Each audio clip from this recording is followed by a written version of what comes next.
좋아졌는데 시력을 잃은 것이 안타깝군요. 그러자 페니는 저를 불쌍히 여기지 마세요. 제가 처음 보게 될 얼굴이 예수님이실 테니까요 라고 답했습니다. 그녀의 이야기와 함께 예수 나의 확신의 가사 중 한 줄이 새로운 의미로 다가옵니다. 하늘 영광 내 눈앞에 보이네 라는 부분입니다. 그녀는 하늘을 바라보고 있었습니다. 그녀는 육체적 장애에 제한받지 않았고 오히려 그녀의 찬송가는 세대와 세대를 넘어 많은 이들에게 깊은 감동을 주었습니다. 그녀는 세상을 변화시켰습니다. 역대하 20장 13절에서 유다 온 백성이 그들의 자녀들과 아내와 함께 주 앞에 섰다고 나와 있습니다. 히브리어로 섰다라는 단어는 기대감으로 선다는 뜻입니다. 바울이 말했듯이 모든 것을 마친 후 서라는 것은 기대감으로 서라는 것입니다. 여러분은 하나님께 무엇을 기대하고 계십니까? 아니면 단지 희망만 하고 계십니까? 희망은 좋지만 희망이 지연되면 마음이 아프게 됩니다. 하지만 기대감으로 서 있으면 더 좋은 자리에 서 있는 것입니다. 그래서 그들은 기대감으로 서 있었습니다. 14절에서는 주님의 영이 임하셨고 19절에 보면 고핫 자손과 고라 자손의 레위 사람들이 큰 소리로 하나님을 찬양했다고 나옵니다. 여기서 우리가 알아야 할 첫 번째는 순종이 축복을 열어준다는 것입니다. 이사야 1장 19절에서도 너희가 즐겨 순종하면 땅에 좋은 것을 먹을 것이요 라고 말합니다. 여기서 즐겨만으로는 충분하지 않고 순종도 함께 해야 합니다. 제가 2날 가진 칼에 대해 말한 적이 있죠. 2날 가진 칼은 하나님께서 여러분의 삶에 계시를 주시는 첫 번째 날과 그 계시가 영 안에 뿌리 내려 여러분이 그것을 말할 때 생기는 두 번째 날입니다. 하나님과 동의하여 한 목소리를 내면 그것이 바로 2날을 가진 칼이 됩니다. 즐겨 순종하면 그것이 바로 2날 가진 칼입니다. 이제 이 비밀이자 열쇠를 말씀드리겠습니다. 교회가 오랜 세대 동안 간과해온 것입니다. 19절에 보면 고핫 자손과 고라 자손이 큰 소리로 이스라엘의 하나님을 찬양하며 일어섰다고 나옵니다. 열쇠는 바로 외침에 있습니다. 히브리어에서 외치다는 것은 여러 가지 의미가 있는데 그중 하나는 기쁨으로 외치는 것입니다. 내일 큰 기쁨의 함성이 울려 퍼질 것입니다. 승리의 외침과 기쁨의 외침이 있을 것입니다. 성경에서 사람들이 소리를 높였다는 것은 그들이 외쳤다는 것을 의미합니다. 큰 소리로 외치거나 부르짖는 것을 의미합니다. 예를 들어 축구 경기나 다른 스포츠 경기에서 우리는 큰 소리로 외치곤 합니다. 그리고 우리는 외칩니다. 럭비 경기를 보면서도 기쁨이나 고통을 느낄 때 자연스레 외치게 됩니다. 그런데 우리의 영이 이런 상황에서 어떻게 반응하나요? 여호사밧과 유다 백성이 적군에 맞서기 시작했을 때 중요한 일이 일어났습니다. 역대하 20장 19절에서 그들은 찬양의 함성으로 전쟁에 나섰습니다. 주의 말씀을 믿고 주님을 찬양하며 나아갔을 때 하나님께서 그들의 적을 무찌르셨습니다. 여기서 말하는 것은 하나님께 외치는 것이 아니라 승리의 함성을 지르는 것입니다. 여호수아 6장을 보면 여호수아가 여리고와의 전투에서 새로운 전략을 받았습니다. 새 세대에게 주어진 이 전략은 일주일 동안 침묵을 지키고 마지막 날에 함성을 지르라는 것이었습니다. 여리고 성벽이 무너진 그 7번째 나팔 소리에 외치라는 것입니다. 여리고 성벽은 매우 크고 견고했습니다. 어떤 곳은 높이가 200피트에 달해 8대의 전차가 나란히 달릴 수 있을 만큼 넓었습니다. 여리고 사람들은 모압 신을 숭배했는데 모압의 제사장들은 성벽의 모든 벽돌에 어린아이를 희생으로 바쳐야 외세의 공격을 막을 수 있다고 믿었습니다. 그래서 수년 동안 그 어떤 군대도 이 성벽을 뚫을 수 없었지요. 그러나 하나님의 백성 광야에서 나온 작은 무리가 하나님을 따라 침묵하며 성을 돌았고 마지막 날 7번째 돌아온 후 함성을 지르자 성벽이 무너졌습니다. 제가 아는 위스콘신의 한 목사님이 있었습니다. 그는 열정적으로 전 세계를 다니며 복음을 전하던 전도사였으나 어느 날 교회를 맡게 되었습니다. 그가 따뜻한 달라스 출신이라 겨울이 혹독한 위스콘신은 그에게는 도전이었지만 하나님의 부르심을 따라갔습니다. 그의 큰아들은 이미 대학에 스포츠 장학금을 받고 진학했지만 재능이 더 뛰어난 작은 아들은 고등학교에서 성적이 떨어지면서 스포츠팀에서 퇴출되었습니다. 그러자 그는 깊은 좌절에 빠졌고 점점 하나님과 멀어지며 술과 마약에 빠져들기 시작했습니다. 부모는 아들을 생각할 때마다 슬픔과 고통 속에서 울며 기도했습니다. 그러던 어느 날 하나님께서 말씀하시길 그만하고 외쳐라 라고 하셨습니다. 간청하고 애원하는 것을 멈추고 외쳐라. 이 하나님께서 그에게 여리고와 여호사밧 이야기를 상기시켜 주셨습니다. 성경에서 외치라는 명령이 승리와 돌파구를 가져다 준 사례를 연구하라고 하셨습니다. 그래서 그 목사님은 아들이 생각날 때마다 승리의 외침을 지르기 시작했습니다. 예! 라고 외치며 기쁨과 승리의 외침으로 하나님께 나아갔습니다. 놀랍게도 2주가 지나자 그의 아들이 전화를 걸어와 아버지 용서해 주세요. 집으로 돌아가겠습니다. 라고 말했습니다. 기도와 중보가 큰 성과를 이루지 못하던 중 하나님께서 그에게 하나의 열쇠를 주셨습니다. 바로 승리의 함성을 외치는 것이었습니다. 그 외침이 성벽을 무너뜨린 것입니다. 싱가포르여, 이것이 나태와 무관심의 벽을 허물고 하나님이 원하시는 빛나는 빛이 되는 전략입니다. 하나님의 왕국의 신비를 여는 열쇠, 바로 외침입니다. 이 교훈을 깨달은 후 사람들을 위해 기도할 때 아무 일도 일어나지 않으면 저는 주님의 말씀대로 예! 라고 승리의 외침을 했습니다. 그러자 즉시 자유와 치유, 구원이 임했습니다. 그것은 승리의 외침이었기 때문입니다. 하나님께서 오늘 밤 여러분의 삶과 이 나라, 그리고 여러분이 온 곳마다 무너뜨릴 것을 준비하고 계십니다. 이것이 바로 열쇠입니다. 분노나 패배, 고통의 외침이 아니라 승리의 외침입니다. 왜냐하면 하나님께서 이미 승리하셨고 여러분은 그 승리의 기쁨에 참여할 수 있기 때문입니다. 오늘 밤 마무리하며 우리 모두 일어나 주님 앞에서 승리의 외침을 올리기 원합니다. 이것은 싱가포르를 위한 축하의 외침이자 이 나라와 여러분의 삶을 파괴하려는 어둠의 세력에 대한 승리의 외침입니다. 이 외침을 한 후에는 앞으로 나와 불병거 안으로 들어가 하나님의 임재를 받으실 수 있습니다. 지금 무언가가 일어나고 있습니다. 이 외침을 통해 삶이 변하지 않은 적이 없었습니다. 여러분의 영적인 눈을 기대감으로 고정하세요. 셋을 셀 때 여러분의 모든 것을 담아 승리의 외침을 하십시오. 이 외침은 돌파의 외침이며 잃어버린 사랑하는 자들, 미지근해진 가족, 떠나버린 사랑하는 자들, 질병을 앓고 있는 가족, 재정 문제, 영적 문제 모두에 대한 외침입니다. 하나님께서 오늘 밤 그 벽들을 무너뜨릴 것입니다. 승리했습니다. 승리했습니다. 돌파했습니다. 여러분 중 일부는 몸의 통증이 사라졌습니다. 기적이 일어났습니다. 여러분이 외치는 동안 천사들이 방 안에서 나팔을 불고 있었습니다. 할렐루야, 감사합니다. 예수님. 이제 첫 세 줄에 계신 분들은 앞으로 나와 무대 앞에 서주세요. 눈을 감고 아버지, 우리가 이 불병거 안에 서 있는 동안 우리를 풀어주시옵소서. 이제 그들을 해방시키고 활성화하며 돌파와 승리를 선포합니다. 자, 모두 함께 외칩시다. 할렐루야, 할렐루야. 청중을 향해 마주서서 영적인 활성화를 시작합니다. 두 손을 청중을 향해 뻗어보세요. 자리에서 있는 여러분은 눈을 감아주시고 앞에 서 있는 분들만 청중을 향해 지금 승리의 외침을 발산하세요. 셋에 맞춰 1, 2, 3, 4 풀어내세요. 해방, 돌파. 이제 모든 사람이 돌파를 외쳐보세요. 돌파, 돌파, 돌파. 자, 이제 자리에 앉아주세요. 방금은 좋은 워밍업이었습니다. 외침은 하나님의 승리를 기념하고 축하하는 행위입니다. 우리의 한 친구가 몇 년 전 주님의 음성에 깨웠습니다. 하나님께서 그에게 내 백성에게 전하라. 나를 향해 외칠 때 내가 그들을 위해 움직이겠다라고 하셨습니다. 방금 하신 승리의 외침을 통해 하나님께서 여러분을 위해 움직이기 시작하셨습니다. 저는 여기 서서 여러분에게 말씀드립니다. 여러분의 삶 속에 돌파가 찾아왔습니다. 여러분이 그 외침을 집중했던 영역에서 변화를 보게 될 것입니다. 잃었던 사랑하는 사람들이 돌아올 것입니다. 솔로몬이 왕좌를 떠난 후 이스라엘은 두 왕국으로 나뉘었습니다. 그중 한 왕국은 여전히 이스라엘이라 불렸지만 하나님의 법을 지키지 않았습니다. 우리가 그리스도인이라 말하지만 말씀을 지키지 않으면 아무 의미가 없습니다. 나머지 왕국은 유다로 불렸습니다. 유다는 찬양이라는 뜻을 갖고 있습니다. 역대하 13장에서는 유다와 이스라엘 간의 전투가 나옵니다. 13절에서는 악한 왕 여로보암이 유다를 공격하기 위해 매복을 준비합니다.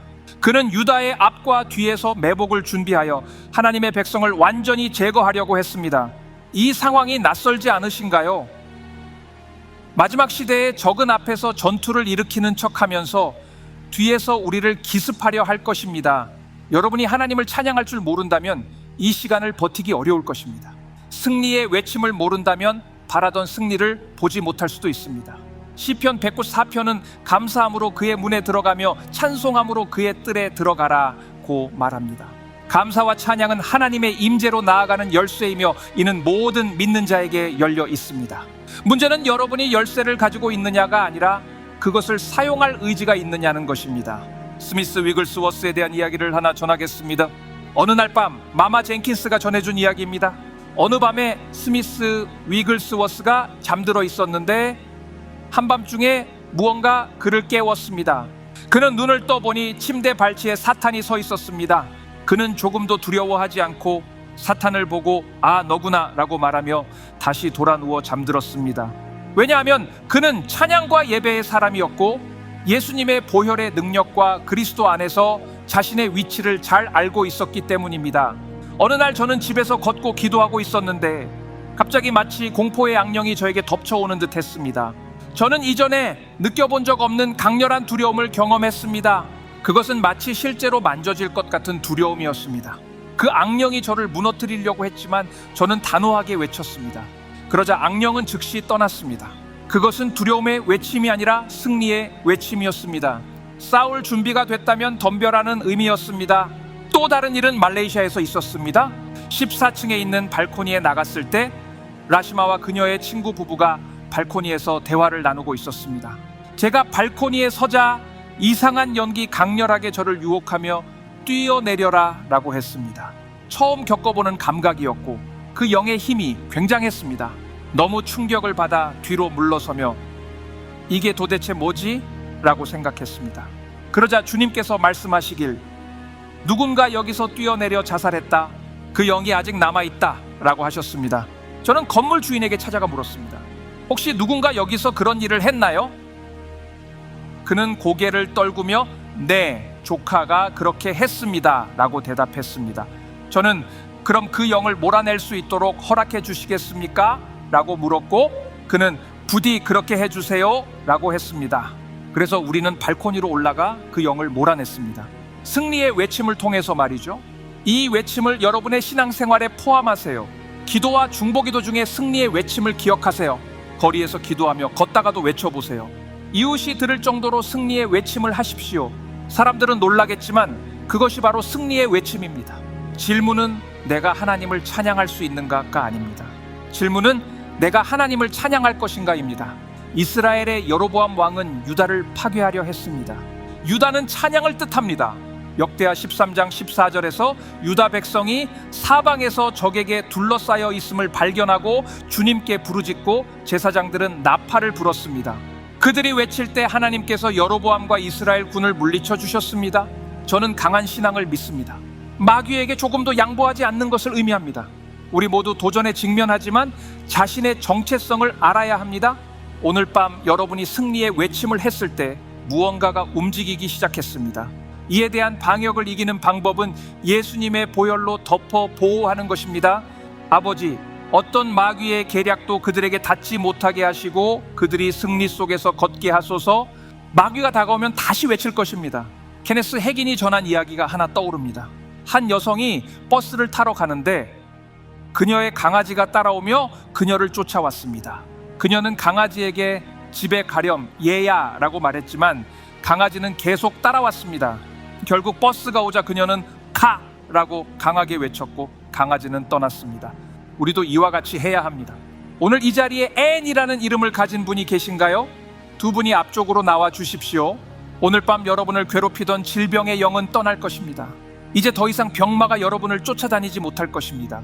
라시마 그리고 다른 젊은 여성분, 하나님께서 여러분이 겪었던 모든 어려움을 해결하실 것입니다. 지금부터 우리가 외칠 때 여러분은 움직이기 시작하십시오. 자, 준비됐나요? 통증이 사라질 것입니다. 하나 둘 셋 움직이세요. 할렐루야. 잠깐만요. 라시마 이분의 손 위에 손을 얹어주시고 모든 것을 없애세요. 예수님의 이름으로 기도할게요. 모든 통증이 사라질 것입니다. 모든 고통이 사라집니다. 할렐루야. 스티븐, 주님께서 싱가포르를 위해 주신 말씀 중 일부는 오순절을 의미하는 숫자 50과 관련된 것입니다. 새로운 오순절, 즉 개혁의 오순절이 올 것입니다. 하나님께서 당신을 그 일의 성우자로 사용하고자 하십니다. 하나님께서 당신에게 다채로운 옷을 입히시는 은혜가 임하고 있습니다. 그 옷이 활성화되기까지 많은 시간이 걸렸지만 지금 이 순간의 완전한 모습으로 당신에게 주어지고 있습니다. 오늘 밤 이후로 당신이 말씀을 보는 방식이 완전히 달라질 것입니다. 이런 것을 내가 왜 몰랐을까? 라고 생각할 만큼 말씀을 깊이 이해하게 될 것입니다. 이 변화는 내면의 사람을 변화시켜 말할 때 더욱 권위 있게 바라게 될 것입니다. 형제님이 말한 것처럼 사자의 권위가 드러날 것입니다. 당신이 이전에 사역했던 사람들 중에서도 진전이 보이지 않았던 이들에게 즉각적인 결과를 보게 될 것입니다. 이는 새롭게 임하는 은혜 덕분입니다. 오늘부터 새로운 날이 시작됩니다. 또한 지금까지 당신에게 어려움을 줬던 몇 가지가 있었지만 하나님께서 그것들을 여러 방식으로 풀어주실 것입니다. 끊어야 할 것들은 끊어지고 치유해야 할 부분들은 치유되며 바로잡아야 할 것들은 바로잡아질 것입니다. 주님께서 빠르게 일하실 것입니다. 하나님께서 당신에게 왕들 앞에 서게 될 선물을 주시겠다고 말씀하신 적이 있는데 이제 그 약속이 성취되는 때가 되었습니다. 이것이 새로운 장이며 새로운 희년의 주기가 시작되는 시점입니다. 이제는 더 이상 조심스러울 시간이 없습니다. 하나님께서 당신을 위한 준비와 가르침이 이제 본격적으로 발사될 시점에 와 있습니다. 지금 이 순간 또 다른 천사의 군단이 들어오는 것이 보입니다. 당신의 사역을 돕기 위해 그들이 바빠질 것입니다. 특별히 치유의 은혜가 임하고 있으며 부활의 은혜도 함께하고 있습니다. 사랑하고 존경하는 이들이 일찍 세상을 떠나면서 당신의 마음이 너무나 많이 상해왔습니다. 이제 장례식에서 사람들이 슬퍼할 때 당신은 아니 여기로 오세요 라고 외칠 것입니다. 이 능력은 억지로 이루어내야 할 일이 아닙니다. 하나님께서 지금 당신에게 초자연적인 믿음을 심어주고 계십니다. 그 순간이 오면 다음 숨을 쉬는 것만큼이나 자연스러울 것입니다. 일어나라 라고 말하게 될 것입니다. 그리고 하나님께서 약속하셨던 그 부흥과 각성이 당신을 통해 시작될 것입니다. 할렐루야! 하나님 아버지 참으로 좋으십니다. 한 가지 더 있습니다. 수년 전 하나님께서 저에게 몇 개의 영적인 검을 주셨는데 그중 하나는 투명함을 상징하는 크리스탈 검입니다. 하나님께서 그 검을 당신에게 드리라고 말씀하셨습니다. 이 검은 주로 계시를 의미합니다. 할렐루야! 감사합니다. 아버지, 제 친구 중 하나와 함께 컨퍼런스에서 사역을 하고 있었는데 그 친구가 이름을 부르기 시작했습니다. 그 모임에 참여한 사람들은 대부분 저처럼 백인이었고 친구가 부른 이름이 마틸다 같은 아주 오래된 이름이었습니다. 요즘 아이들에게 마틸다라고 이름 짓는 사람은 거의 없지요. 그래서 저는 속으로 이거 300년은 지난 이름인데 맞겠어? 라고 생각하고 있었는데 갑자기 한 사람이 일어났습니다. 그 이름이 그의 중간 이름이었고 그동안 누구에게도 말하지 않았던 이름이었습니다. 저는 하나님께 왜 이렇게 오래된 이름을 주셨습니까? 라고 여쭈었습니다. 하나님께서는 말씀하시기를 숨겨진 것들이 이제 빛으로 드러날 것이다. 지금까지 감추어 두었던 것들 그리고 남들과 맞지 않아서 부끄러워했던 것들이 이제 빛 가운데로 나올 것이다 라고 하셨습니다. 그날 그 젊은 여성은 마틸다라는 이름으로 불린 후 해방되었고 자유를 얻었습니다. 또한 하나님께서는 말씀하시기를 내 백성의 삶 속에 숨겨진 것들뿐 아니라 이 시대를 위해 내가 준비해둔 왕국에 숨겨진 신비도 이제 드러낼 것이다 라고 하셨습니다. 이 아버지여 그에게도 그것을 풀어주옵소서. 감사합니다 예수님. 할렐루야. 카메라 뒤에 있는 중앙 섹션에 세 줄에 계신 분들은 앞으로 나와주세요. 오늘 밤 마지막으로 여러분 모두가 활성화될 것입니다. 이 방법이 주님께서 말씀하신 방식입니다. 할렐루야. 하나님은 선하십니다. 하나님께서는 여러분 발에 불을 일으키실 것입니다. 아버지여 불을 풀어주시고 불을 내려주소서, 불을 내려주소서, 불을 내려주소서. 이제 셋을 셀 때 여러분의 삶을 위한 돌파의 외침을 올리겠습니다. 그들에게 불을 내릴 것입니다. 하나, 둘, 셋, 불이 임합니다. 이제 모두 뒤로 돌아서 그 불을 나눠주세요. 하나, 둘, 셋, 불을 풀어주라. 하나님께서 말씀하시기를 내 은혜로 너희를 부르고 나의 믿음으로 너희를 무장시켰으며 나의 축복으로 너희를 풀어주었다. 너희는 장벽을 허물고 갇힌 자들을 자유케 하도록 내가 준비한 자들이다. 이제 새 기름 부음과 새로운 불을 가지고 이곳을 떠나라. 나의 나라를 이 나라에 세우고 열방의 나의 나라를 전파하라. 이는 너희의 부르심이자 유산이며 너희에게 준 은혜이다 라고 하셨습니다. 할렐루야.